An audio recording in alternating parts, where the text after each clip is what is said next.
Salut, c'est Jérémy. Je sais pas si tu t'es déjà demandé comment l'eau sale qui part de notre toilette se ramasse à être l'eau propre qu'on boit dans notre verre. C'est pas la même eau, je te garantis. Une chance. Mais cette eau-là a déjà été l'eau de ce poisson-là. Hein? C'est mon poisson, il s'appelle Rémi. Je sais, c'est mélangeant, Jérémy, Rémi. Lui, c'est Jay. Jay, Rémi, Jérémy. Je sais, c'est encore plus mélangeant. Aujourd'hui, pour t'aider à comprendre le principe de la filtration, on va se fabriquer un filtre pour clarifier l'eau. Puis non, t'auras pas besoin de filtrer l'eau sale de ta toilette. C'est dégueulasse. Tu peux, si tu veux vraiment essayer, là, mais lave-toi les mains. Je te montre comment ça marche. Tu peux faire l'expérience avec moi. Si jamais je vais trop vite, parce que je parle très vite, là, fais pause. Tout va bien aller. On va avoir besoin d'espace.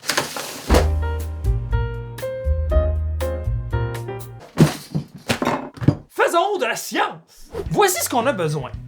Une punaise pour percer les trous. Ensuite de ça, un clou pour agrandir les trous. 2 verres de 500 ml. Une assiette de papier d'aluminium. Un filtre à cafetière en papier. Du sable tamisé et sans poussière. Du gravier ou des roches d'aquarium. Moi, c'est ça que j'ai pris. J'en ai emprunté quelques-uns à mon ami ici. Un crayon. Des ciseaux. J'ai aussi un X-Acto, là, des fois pour faire des trous, ça peut aider. Toujours être prudent avec un X-Acto. On ne jongle pas avec ça. Et le plus important, de l'eau sale! C'est de la terre, je te jure, ça vient pas de ma toilette. Et bien entendu, quand on fait des expériences avec de l'eau, ça nous prend toujours une serviette, pas trop loin, pour ramasser nos dégâts. Donc, on commence. Première étape. Utilise la punaise pour faire 6 trous dans le fond du verre en plastique. Si jamais vous avez de la difficulté, n'hésitez pas à demander de l'aide. 1, 2, 3, 4, 5, 6. On va venir agrandir nos trous. Ok, c'est pas si évident que ça, faire les trous en poussant. Les trous sont faits. Wow! On met le filtre à cafetière dans le fond. Comme ça. Wow! Au lieu du filtre à café, on aurait aussi pu utiliser une éponge, des boules de Watt, un essuie-tout, un masque bleu, n'importe quoi qui laisserait circuler l'eau mais retiendrait les particules solides. Si on regarde un filtre à café de proche, là j'ai l'air un peu fou là, mais on peut voir à travers. C'est parce qu'il y a des petits trous entre chaque fibre. C'est comme un filtre à café. Maintenant on va rajouter le sable. Là, c'est bien important de mettre le sable dans le filtre, pas autour du filtre.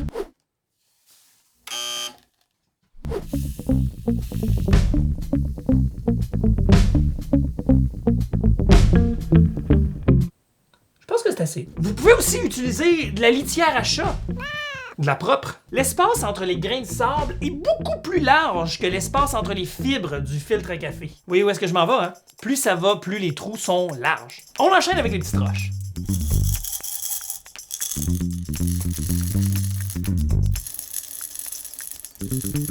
Wouhou! Là, vous voyez, l'espace entre les petites roches est plus grand que l'espace entre les grains de sable, etc., etc., etc. On a fini cette étape-là, on met ça de côté. Prends ton crayon. On fait le tour du bas du verre avec un crayon. Et là, on découpe le tour du verre. Tadam! Wow! Tada! Donc, l'assiette supporte notre filtre qu'on a fabriqué. Et maintenant, le bout qu'on avait hâte de faire, utiliser l'eau sale. Santé!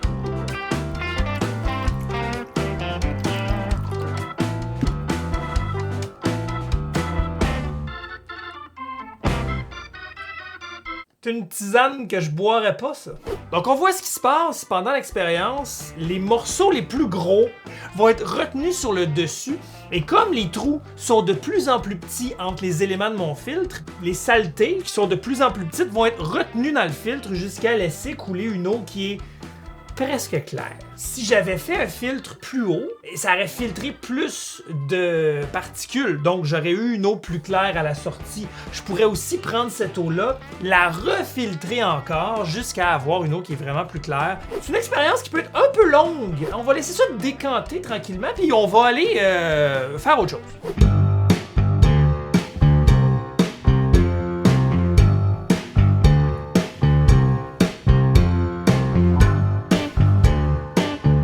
aussi laisser reposer notre expérience et dans plusieurs heures, ça va avoir l'air de ceci. Hein? Je la boirai toujours pas, mais les sédiments vont se déposer dans le fond. L'eau sale se défait de ses saletés. Les feuilles, le gazon, tout ça, tous les gros morceaux sont restés coincés dans mon gravier. Mais il y a encore des particules un peu plus petites qui vont rester coincées dans le sable et les mini vont être retenues par le filtre à café. Bon, il y en avait des mini qui ont continué jusqu'en bas. On voit que c'est pas parfait. L'idée d'y aller avec des trous de plus en plus petits, c'est qu'on veut bloquer les gros morceaux en haut. Comme ça, l'eau va toujours circuler. Sinon, si j'avais fait l'expérience juste avec un filtre à café, tous les débris de mon eau auraient créé un bouchon et ça aurait bloqué. L'eau aurait pas circulé. Je vais mettre la lumière avec mon cellulaire. La couronne sur le dessus, on voit, là, c'est ça, l'eau est plus claire. Les déchets, les particules solides de mon eau sale vont se déposer au fond. Même si mon eau avait sorti là, claire, là, il faudrait pas la boire. Il reste à traiter l'eau avec des produits chimiques. Donc une station de production d'eau potable fonctionne un peu comme ça, mais c'est beaucoup plus complexe. Je sais pas à quoi ton expérience à toi ressemble, je sais pas, est-ce qu'elle est plus claire que la mienne? Est-ce que moi je suis dégueulasse ou c'est similaire? Toute l'eau que tu vas boire dans ta vie a déjà été bue et a passé à travers un filtre, j'espère vraiment mieux que celui-là, pour devenir filtré et potable. Rémi a probablement déjà nagé dans l'eau que tu vas boire un jour. Hein, Rémi? Tu veux pas nager dans celle-là, hein? Et non. Au revoir!